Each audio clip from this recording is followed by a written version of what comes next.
Oh, mga ka-rides, ang lahat ng trabaho may pahinga. Kalot, papahinga rin pag oras ng pahinga. Kaya pahinga muna dito sa mga gilid-gilid dito.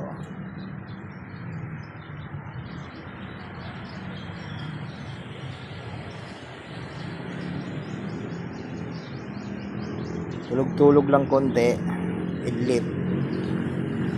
Tapos maya-maya biyahe uli. May booking. Sinara ko muna yung apps ko para makaidlip. Hindi ko muna binuksan.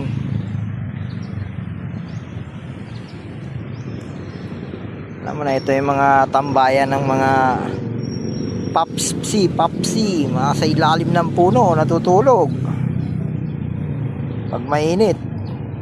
Mamaya uli, mga paps.